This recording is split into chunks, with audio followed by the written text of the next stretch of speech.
സൈനിക ബലം ഉപയോഗിച്ചുകൊണ്ട് വെനുസിലൻ പ്രസിഡന്റ് നിക്കോളസ് മഡുറോയെ അറസ്റ്റ് ചെയ്തിരിക്കുകയാണ് അമേരിക്ക.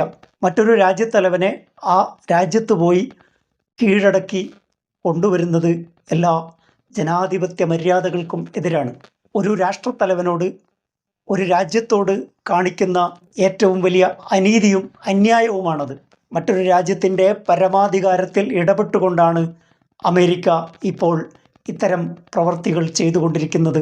ലാറ്റിൻ അമേരിക്കൻ രാജ്യങ്ങളായ ക്യൂബയും വെനുസിലയും എക്കാലത്തും അമേരിക്കയുടെ കണ്ണിൽ കരടായ രാജ്യങ്ങളാണ്. ട്രംപ് രണ്ടാമത് അധികാരത്തിൽ വന്നപ്പോൾ ഉപയോഗിക്കുന്ന ടാക്റ്റിക് ലോക രാജ്യങ്ങളെ തങ്ങളുടെ വരുതിയിൽ വരുത്തുക എന്നതാണ്. താരിഫ് യുദ്ധത്തിലൂടെ, മറ്റ് ഉപരോധ മാർഗങ്ങളിലൂടെ തങ്ങളുടെ ടേബിളിലേക്ക്, എഗ്രിമെൻറ്റിലേക്ക് എത്തിക്കുക എന്ന സമീപനമാണ് ട്രംപ് സ്വീകരിച്ചു കൊണ്ടിരിക്കുന്നത്. ലാറ്റിൻ അമേരിക്കൻ രാജ്യങ്ങളോട് മാത്രമല്ല, ട്രംപിൻ്റെ രണ്ടാമത്തെ വരവിൽ വിവിധ രാഷ്ട്രങ്ങളുമായി കൊമ്പ് കോർക്കുന്നത് നാം കണ്ടിട്ടുണ്ട്. കാനഡയും അമേരിക്കയും തമ്മിലുള്ള ബന്ധത്തിന് വലിയ രീതിയിലുള്ള ഉലച്ചിൽ ഉണ്ടായത് സെക്കൻഡ് ടേമിൽ കാനഡയുമായി വലിയ പ്രശ്നങ്ങൾ ഉണ്ടാകുന്നു. ലോക രാഷ്ട്രങ്ങളിൽ തിരഞ്ഞെടുക്കപ്പെട്ട ആളുകളെ വിചാരണയ്ക്ക് വിധേയമാക്കുകയും കൊല്ലുകയും ചെയ്യുക എന്നത് അമേരിക്കയുടെ ഒരു പതിവ് ശൈലിയാണ്. ആ രാജ്യങ്ങളെയൊക്കെ താറുമാറാക്കിയതിന് ശേഷമാണ് അമേരിക്ക അധിനിവേശം അവസാനിപ്പിച്ചത്.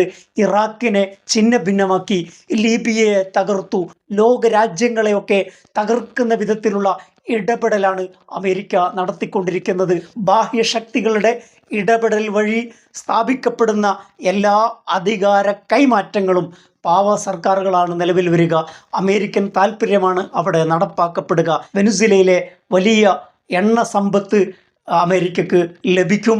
അങ്ങനെയുള്ള സാമ്രാജ്യത്വ താല്പര്യങ്ങളാണ് ഇത്തരം ആക്രമണത്തിൻ്റെയും മിലിറ്ററി കൂവിൻ്റെയും അതുപോലെയുള്ള ആക്രമണത്തിൻ്റെയും അധിനിവേശത്തിൻ്റെയും പിന്നിലുള്ള സാമ്രാജ്യത്വ താല്പര്യം.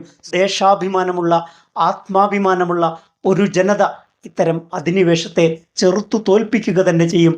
അമേരിക്ക ശക്തമായ വില ഇതിന് ചരിത്രത്തിൽ നൽകേണ്ടി വരും എന്ന കാര്യത്തിൽ ഒരു തർക്കവുമില്ല.